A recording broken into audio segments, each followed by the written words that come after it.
So when we think about the biology of follicular lymphoma, we know that epigenetic modification is a key or plays a key role. And so tazemetostat's an oral EZH2 inhibitor. And if you look at the mutations, only about 10 to maybe 30% of patients have an EZH2 mutation. But what's quite intriguing about tazemetostat, the study in which the phase 1/2, despite that not being that common, you see responses higher in the mutant population than the wild type, but the durability of those responses, the PFS, is very similar between the mutant and the wild type population.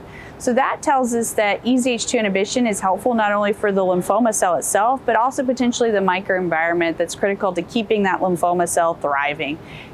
It's very well tolerated, tazemetostat. Now we can be a little critical about the potency maybe because the median PFS is anywhere from 11 to 14 months depending on whether you have the EZH2 mutation or not.